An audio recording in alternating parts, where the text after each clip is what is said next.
right, let's talk playoff picture in this wild card as we bring in our social media king, Mr. Matt Spenley. Spenley, take it away. Thank you, Chelsea. Hi, guys. I made myself a little cowboy hat with the Texas and the wild card in the theme. I wish I had one at my house, but in Queens, I don't know if they sell cowboy hats anywhere around here. So, all right, let's talk about the wild card, and also bear with me because I haven't thought about anything except Grimace content for about a week here, being on the social side. So, there are, I saw today, 13 of 15 teams in the National League are all within a game and a half.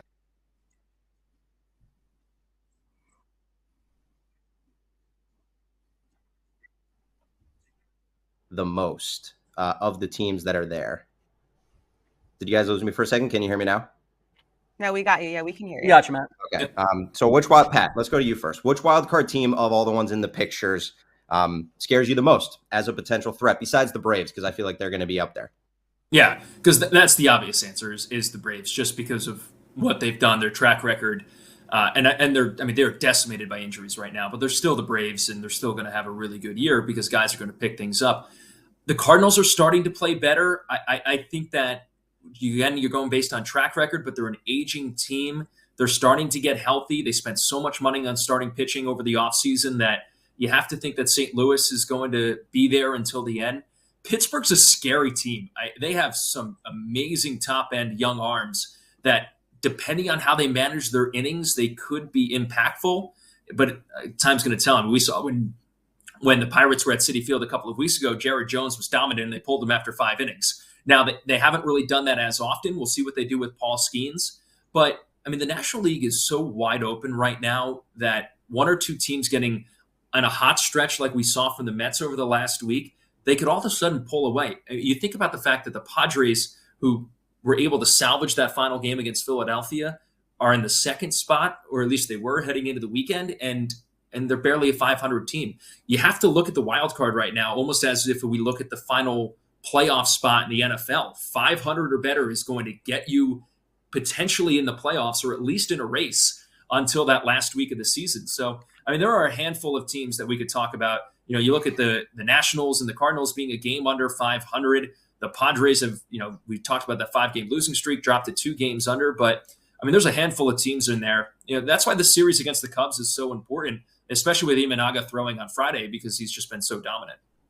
Yeah, Danny, I know this is something we talked about too when we've been in the office, just about the teams in the race, how the Mets should probably just be more concerned about themselves than anyone else at this point. Just win games, and the wild card picture will kind of make itself clear. But with the Mets schedule moving ahead, we've kind of talked about how their July schedule also lightens up a little bit. So how do you see the Mets being able to take advantage of their schedule now with a series against the Cubs coming up and then an easier July calendar?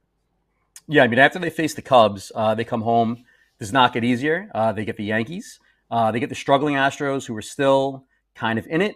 But after that, looks like their easiest 18-game stretch of the season. It's not incredibly easy, but it really does open up. They're going to face the Marlins. They're going to face the Rockies, the Nats, and the Pirates. Now, the Nats are obviously still very much in this. I don't really buy that they have staying power. The Mets swept them the last time they played, so I think they should be able to fatten up against the Nats. And then, as Pat mentioned, the Pirates are in pushover. They have Jones, they have Skeens, but not a whole lot else beyond that. So that 18-game stretch is a chance for the Mets to really kind of pick it up here. Marlins and Rockies are straight up bad. They really should roll over those teams. We've seen in the past, the Mets don't always take advantage of stretches like this. This year, they kind of have to.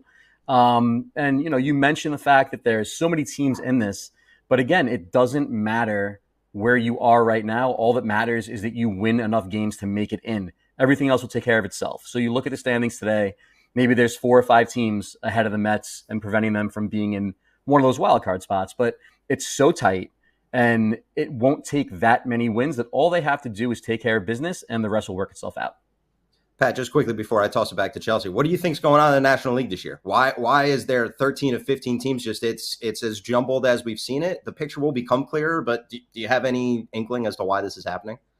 Yeah, I think injuries play a part in it. I think teams just haven't.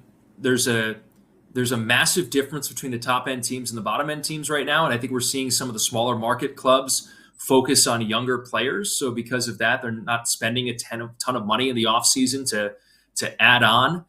I think the top end of the National League is just that good that they're just beating up on the middle to lower tier teams. So I don't have a great answer for it because we haven't seen anything like it.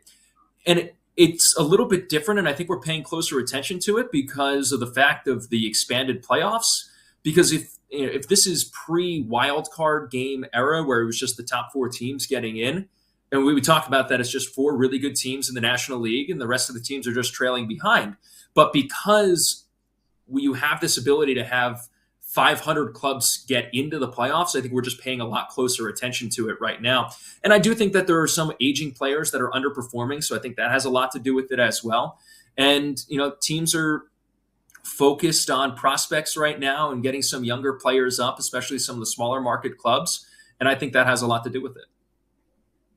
Yeah. All right, Matt, thanks so much for joining us, taking the time out of your day. We appreciate your hat and your face. I'm going to buy you a cowboy hat. You got it.